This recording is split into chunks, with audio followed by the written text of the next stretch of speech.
그러면 첫 번째 정관의 육신배열에서 정관, 정인.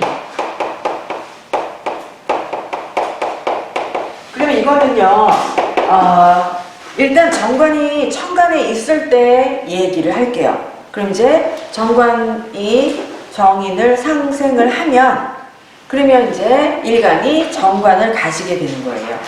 말했듯이 정관, 정인은 항상 일반적인 교육이나 행정 분야예요. 정관하고 정인이 관인 상생을 하면 어떤 거냐면, 여러분, 그 임무가 딱 정해져 있어요. 규정으로, 법규로, 제도로. 그 다음에 그 정관이라는 게 딱 정해져 있는 그 임무를 정인이 배운 대로 하는 거예요. 시키는 대로, 규정에 적혀 있는 대로. 정인은 그거밖에 할 줄 몰라요. 그러면 그걸 어떻게 해야 되냐면요, 정관한테서 자기가 관인상생을 받으려면 내가 공부를 해야 돼요. 정관이 이런 조건이 필요하다라고 하는 공부를 해서 정관을 얻을 수가 있어요. 그래서 정관, 정인은 반드시 공부를 해야지 돼요. 공부 안 하고 얻는 방법은 없어요. 공무원 시험 안 보고 공무원 별정직 이런 거 많지가 않잖아요. 그죠? 근데 별정직도 다 거기에 특별한 공부가 돼 있는 사람들을 뽑거든요. 그래서 이제 정관하고 정인이 있으면 이 정인이라는 사람이, 정인이라는 것이 정관을 대표하는 대표성을 갖게 되는 거예요. 그래서 정관을 대표해서 내가 그 일을 해내는 거예요.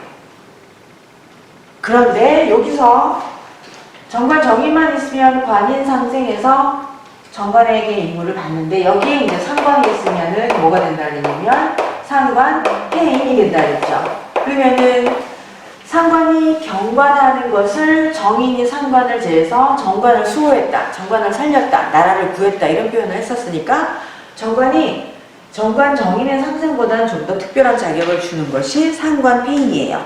그래서 보세요. 정인이 상관을 제해서 정관을 수여하니까 나라에서 국가 자격증을 취득하고, 이 국가 자격증은 그냥 평범한 게 아니라 기득권이 일단 있는 거예요. 그래서 행정고시, 임용고시, 또 공채형 직장, 그리고 임용고시라고 하잖아요, 요즘은요. 예, 선생님들이 상관폐인들이 많이 있어요. 자, 그 다음에요. 정관, 정인이 있는데 정제가 일단 정제로 먼저 표현을 할게요. 그러면 이제 제극인이 일어난다. 그럼 제극인이 일어나면 정관이 없는 거예요. 거기다 중요 표시를 하세요. 어떻게 해서 없냐면요, 제극인들이 정인의 임무에 집중을 안 하거든요. 그래서 거기 보세요. 그리고 그 정인의 임무만을 하는데 맨날 속으로 딴 생각을 하는 거예요. 내가 이 일 안 하면 다른 일 하면 더 잘할 것 같은데, 이거 해가지고 돈이 없을 거, 돈이 조금밖에 안 될 것 같은데, 막 이렇게. 그 다음에 이제 정제, 정인, 재근이 있는 사람들은 딱 규정적으로 하라는 거를, 정인은 딱 정관의 규정만 따라야 되잖아요. 근데 정제에 의해서, 재성에 의해서 정인이 상급을 당하면 그 규정을 안 지키는 거예요. 그걸 우리가 뭐라고 표현하냐면 자유를 무신다. 그래서 이 사람들이 얽매는 걸 되게 싫어하고, 그래서 의무에 소홀하고 근무에 태만하고 실력이 부족해요. 그래서 실력 부족도 되게 중요한 통변이에요.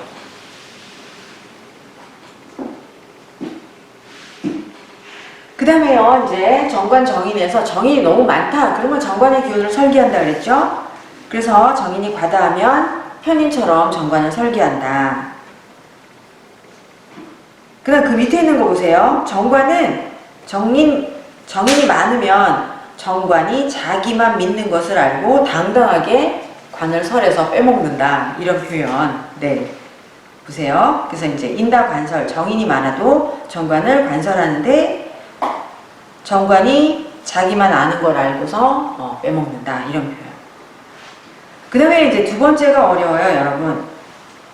정관이 편인이 있어요. 그래도 관인상생이에요. 근데 편인의 관인상생은 이제 좀 달라요. 그래서 이제 거기 있는 거 먼저 보실게요. 정관, 편인의 관인상생은 이 사람들이 편인이 뭐를 잘하냐면요, 상대의 약점, 이런 걸 잘 찾아내는 사람들이에요. 그래서 학생들 중에, 저한테 공부하러 온 학생들 중에 만약에 이제 편인이 있잖아요. 그러면은 제가 뭘 잘 못하는지를 금방 알아요. 그리고 저의 유튜브를 딱 보고, 아, 이거 고쳐야 돼. 아, 이거 안 돼. 이거 틀렸어. 막 이렇게. 편인이 어디에 있든 편인이 있는 사람들은 상대방의 잘못하는 거, 약점, 실수하는 거, 이런 거를 그냥 척 봐도 아는 거예요. 지나가다 어떤 사람이 뭐 하면 저게 딱 뭐 하는지가, 뭘 잘못하는지가 잘 보이는 게 편인의 가지고 있는 특성이에요. 그래서 이제 정관하고 편인이 있으면 어떤 사람들이 뭘 잘 못하는지를 알기 때문에 권력자의 약점, 정관의 약점, 이런 것을 이제 이용을 하는 거죠. 그래서 관설을 합니다. 거기 보세요. 강자의 부실과 약점을 이용한 것을 관설이라고 하는데 권력을 남용한다. 그러면은 편인이 있으면 정관을 설한다. 정관을 도탄에 빠뜨린다. 이 도탄이라는 말이 그냥 그 명리학의 고서에 나오는 표현이에요. 도탄이라는 게 뭔지 아세요? 탄은 숫이란 뜻이고요. 도는 진흙이에요. 그러니까 정관을 진흙에 던지거나 아니면 벌겋게 타오르는 숫더미에다 정관을 던진다, 이런 표현이에요. 그러니까 정관을 굉장히 혹독하게 힘들게 하고 고생스럽게 만든다는 거죠. 이거를 만약에 이 얘기할 때마다 정말 별로 기분이 안 좋은데, 이게 만약에 정관 편인이 있는 여자의 상황이면 내가 그렇게 한 게 아니라 남편이 이렇게 힘겨움에 빠졌다는 거예요. 그래서 남편이 도탄에 빠진다 그러면 이제 남편의 직업, 경제적인 거 이런 것들이 안 되는 거죠. 그래서 되게 무서운 통변이에요. 도탄에 빠뜨린다. 그래서 이제 정관을 도탄에 빠뜨리는 행동이 정관의 정보를 빼내서, 우리 그 국토해양국 그거 보셨죠? 그죠? 직원들이 정보를 빼내가지고 엄청난 부자들이 되고 이런 거를 아주 정관을 설한 대표적인 예예요. 그래서 산업 스파이가 되거나 정보나 자료를 빼내가지고 이득을 취하는 것, 지위를 이용해서 횡령을 하는 거예요. 그래서 부수입을 챙기는 거고 남몰래 브로커가 되는 거예요. 근데 이게 들키잖아요. 그래서 들켜서 소송에 가고 그런 분들을 제가 보거든요. 이제 이런 걸로 들키면 어떻게 되냐면요, 공무원이 가질 수 있는 모든 그 혜택을 싹 다 박탈당하고 자리에서 쫓겨나게 돼 있어요. 그래서 하면 안 되는데, 이제 그 다음에요, 정관 편인이 있는 관인상생의 또 특징은, 이 사람들은 항상 윗사람이 잘못했다고 생각을 해요. 또한 남편 잘못이라고 항상 여자는 생각을 해요.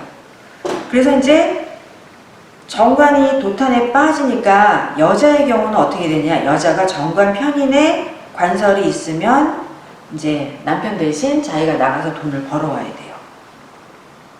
왜냐하면 남편이 돈을 못 버는 거죠. 남편이 무능력하거나 아니면 편인의 관설이 아주 심하면 남편이 아파요. 남편이. 그러면 요즘은 여자들이 오랫동안 정관 편인이 이렇게 관설되면 여자분들이 오래 안 가는 경우도 많이 있어요. 근데 이거를 보는 분들이 어떻게 생각할지를 모르겠는데요. 우리가 이런 말을 해요. 정관 편인이 내사주에 있잖아요. 그러면은 정관을 설했기 때문에 내사주 자체가 남편이 유능한 남자가 되기는 힘들어요. 내가 아무리 재생관을 해도. 그리고 내가 정관 편인이 내사주에 있으면 남편이 능력이 있는 사람을 만날 수는 없어요. 그럼 이제 요즘은 이렇게 되면 여자들이 살다가 이제 힘드니까 다 남편이랑 공만 살아야 되겠다는 생각을 해요. 그러면은 이제 역학자들마다 사고방식이라는 게 있어요. 이제 여기 오는 학생들 중에 어떤 분이 유명하다는 유튜브의 선생님들을 다 찾아간 거야, 남편이. 그랬더니 어떤 선생님은 니네 남편은 바람둥이라고 그만두라고, 이혼하라고, 당장 헤어지라고 막 이렇게 얘기를 하고 막 이런대요. 근데 자기 사주에 편인이 있고 정관을 설하는 거는 자기 운명이잖아요. 자기 남편이 경제적으로 무능하고, 또 예를 들어 남편이 아프다고 해도 이거는 제대로 된 명리학의 이론은 그러나 그거는 헤어질 명분은 아니라고 말해요. 네가 그런 상태에서 니네 남편이랑 헤어진다는 건 명분이 없다라고 말해요. 우리는 그렇게 말해요. 저희는 그런 쪽에 그러면은 이렇게 얘기하면 지금 무슨 충청도 살아요? 무슨 조선시대에 삽니까? 이렇게 얘기를 해요. 근데 그냥 명리학의 이론은 니사주의 편인 관설이 있어서 남편이 무능한 것은 물론 남편이 무능한 게 네 탓은 아니지만 그렇다고 남편을 버리거나 남편을 떠날 명분은 없다. 결혼할 때 뭐라고 했냐? 좋을 때나 안 좋을 때나 기쁠 때나 슬플 때나 뭐 이렇게 했기 때문에 남편이 환자면 그 남편인 환자를 보살펴야 되는 게 명리학의 이론이에요.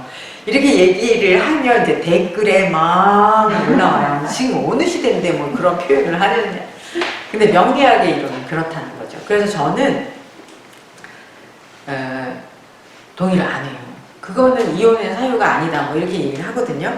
그래서 되게 많이 질문 받아요. 정관, 편인, 천간에 있는 분들 상담할 때 많이 질문 받거든요. 네. 근데 그런 사람이 결혼을 안 했어요. 네. 그러면 이 관설 정관 편인의 생계 자기 직업에도 똑같은 네. 영향을 주는 거예요. 네네네. 그럼 결혼 하나 안 하나 힘들게 사는 건 네, 맞죠? 두 가지잖아요. 만약에 결혼을 했으면 남편의 관설을 내가 책임지고 내가 생존 경쟁에 나가야 되는 거잖아요. 그럼 내 직업은 관설을 안 받아요? 아니죠. 직업도 관설하는 직업을 할 거예요. 어떤 거 하면 되냐면 세무직 공무원 이런 거 무슨 정보 선생님 국정원에 있는 분들은 다 편인이 있어요.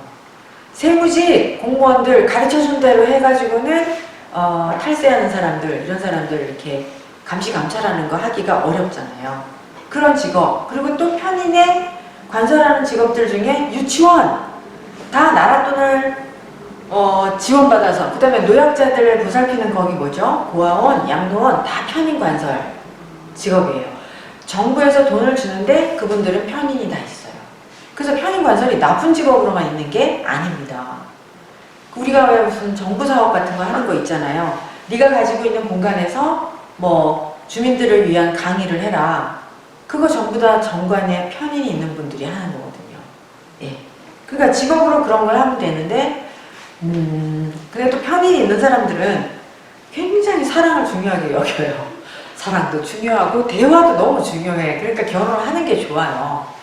결혼을 하는 게 좋은데 이제 남편이 그렇다는 거죠. 그럼 여기 정관 편인이 남편 능력이 있는 사람을 만날 수 없다라고 지금 말씀하시는 게 네. 원래 능력이 있었던 사람도 정관 편인이 있는 여자랑 만나면 능력이 없어져요? 그것도 애매해. 그것도 애매한데요. 만약에 아니 처음부터 못 만나는 건 이해를 하는데 네. 능력이 좀 있는 사람이었어 가령. 근데 이 여자랑 그게 아니라 능력이 있는 사람이라면 편인의 여자하고 결혼을 하지 않은 이유가 아니에요. 글쎄요. 제가 본 중에 편의 관설이 있는 여자분이 공무원이랑 결혼했어. 그럼 별일 없겠죠. 네, 남편이 계속 영향을 안 공무원을 다니면 받으니까, 되잖아요. 안 받으니까. 예. 그리고 뭐 편인 관설한 분들은 또 이상하게 남편분들이 사업을 많이 해요. 예. 되게 자영업을 많이 해요. 왜냐면 정관이 점점점 있다가 정관이 사라지잖아요. 정관이 사라진다는 것 자체가 이 여자도 직장을 다니다가 큰 직장을 다니다가 그만두는 경향이 생기지만 정관이 사라진다라는 거니까 그 정관 남편이 정관의 직업을 오래 가지고 있지는 못하는 거죠. 예. 그래서 남편의 직업이 부실화의 짐을 본다. 이게 정관 편인의 관설이거든요. 제가 편인격인데 전 정관도 없잖아요. 그렇지만 제가 묘가 있으니까. 근데 저희 남편은 정규직에 있은 적이 없다고요. 예. 그러니까 이게 제 탓이라고 말할 수 있습니까? 그렇잖아요. 제 탓이에요, 이게? 아니죠. 네. 그래서요, 이제, 이게 너무 애매한 얘기예요. 남편이 되게 무능력하다. 이거 정말, 편인이 있는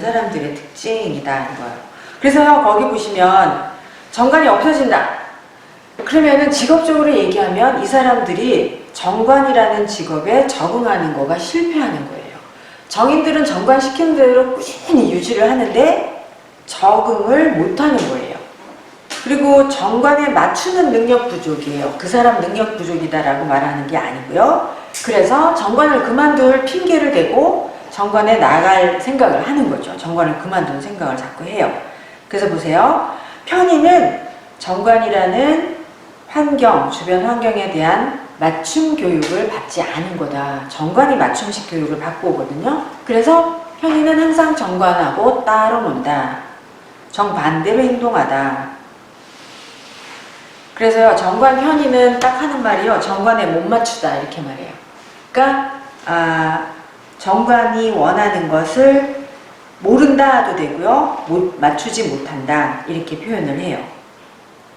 그러면 이게 다냐? 거기 있잖아요. 중요 표시를 하고 밑줄을 쭉 끄세요. 그럼 어떻게 해야 되느냐?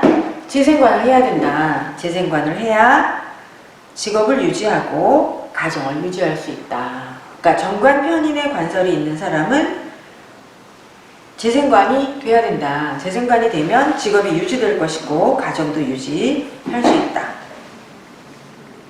그러니까 정관 정제가 있으면 유지를 해야겠죠.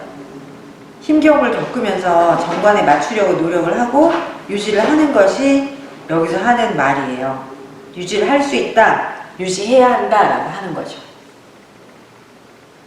그래서 정관 편인의 관인상생이 재생관이 되면 뭐를 하냐면요. 편인으로 관을 설하는 사람들을 조사하는 사람이 되는 거예요.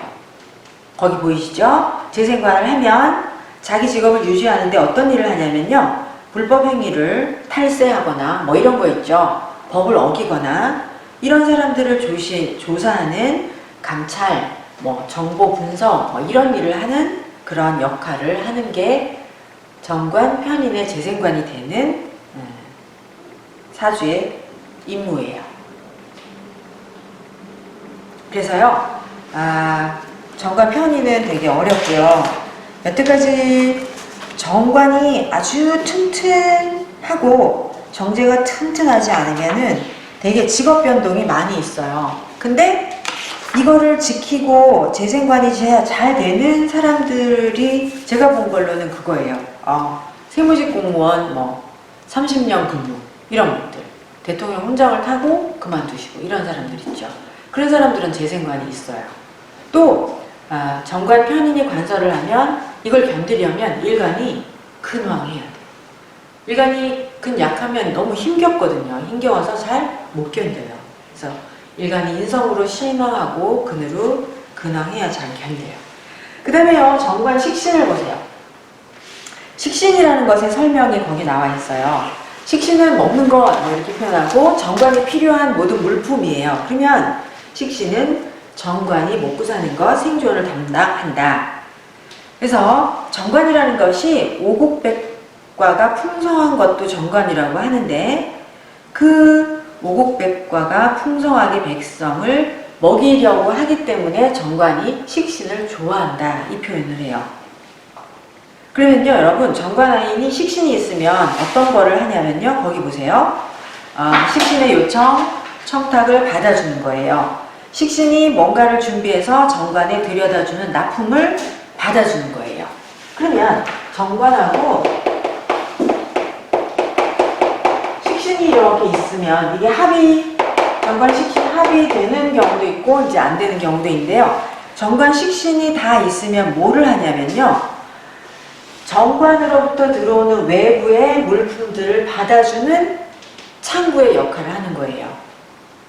그래서 거기 표현으로 보시면 외부에서 오는 창구, 조달, 매입, 비즈니스 창구, 하청을 주는 창구, 본사이면서 지정 이런 것들을 직정관이라고 해요. 그러면 이제 큰 대기업이다. 그러면 정관식신은 뭐 하는 거냐면요. 협력업체나 지정을 관리하는 일을 정관식신이 해요. 또 사회적으로 정관식신이 있으면 법원의 경매, 공공기관의 공개 입찰, 또 일반적으로는 식정관이 있으면 남녀 동업, 부부 동업, 그래서 거기다가 세탁소라고 꼭 쓰세요. 여러분, 세탁소에 항상 남녀 부부가 있잖아요. 근데 그런 부부분들은 식정관으로 같이 동업을 하는 게 식신정관이 남녀 동업, 부부 동업을 하는 일을 해요. 되게 슈퍼, 뭐 무슨 세탁소 그런 거 말고도 또 그런 거 많이 있죠. 남편하고 아내가 한꺼번에 이렇게 같이 일을 하는 거요. 근데 만약에 정관이 너무 약하고 식신이 왕하잖아요. 그러면 이제 거기 보세요. 식신이 합을 하면 좋은데 이제 식신이 정관을 상극한 일이 생기겠죠. 그러면 탐합 망관이에요. 관을 망하게 해요. 그래서 뇌물을 받는 그런 일이 생기기도 한다. 또는 되게 식정관은 비리로 연결이 많이 되지 않는데요. 정관이 약하면서 식신이 너무 완강하면 이런 일이 생길 수도 있다. 비리로 연결되는 그런 협력관계가 생기기도 한다. 그래서 식정관이라는 거 자체는요. 정관은 내부 일이잖아요. 내부. 근데 외부에서 들어온 일을 하는 거를 식정관이라고 해요. 그래서 외부에서 들어온 일을 내부의 입장에서 하는 거를 식정관이라고 표현을 해요. 그 다음에요, 이제 또 상관경관. 우리 상관경관 했었죠. 정관이 보기에 세상의 길을 잘못 가고 있는 사람이 많다. 이게 상관이에요. 상관이 있으면 관에 어긋나는 행동을 하거든요. 그러면 인성이 있으면 그 상관의 잘못하는 행동을 교화시켜서 인도해야 한다. 인성이 없으면 상관의 개혁 요구를 정관이 거절한다. 그래서요, 상관을 볼 때는 항상 기억을 해야 돼요. 정인이 있나 없나. 정인이 없으면 반드시 상관 경관을 해요. 정인이 있으면 정인이 상관에 반항하는 기질을 자제시켜서 정관을 구해요. 그러니까 두 상관의 성향이 완전히 정반대예요. 그래서 보세요. 상관이 있으면 상관이 있는 여자들은 남편을 개조시켜서 변화시키려 한다. 남편이 일단 마음에 안 들어 한대요. 그렇게 되면 상관이 이제 경관을 당하면 상관의 도전을 받아서 없어진다. 거기요. 그래서 사주에 상관 경관이 있으면 정관을 못 가져요. 왜냐하면 정관을 상극해서 정관의 기능을 못하게 만들었거든요. 그래서 정관이 상관의 도전을 받아서 상관의 상극을 받아서 없어져 버려요. 그러면 정관이 없어지니까 정관이라는 직업이 없을 거잖아요. 정관이라는 게 직업이 없으면은 그러면은 이제 직장이 없는 거예요. 그래서 자기 혼자 일을 해야 되니까 뭐 자영업을 하거나 그렇지만 상관경관이 심한 사람들은 되게 실업자가 많고요. 아니면 영업을 해야 돼요. 그래서 거기 볼게요. 없네. 실업자 거기다 쓰세요, 여러분. 상관경관에서 이제 직장이 없어지면 영업 이렇게 쓰세요.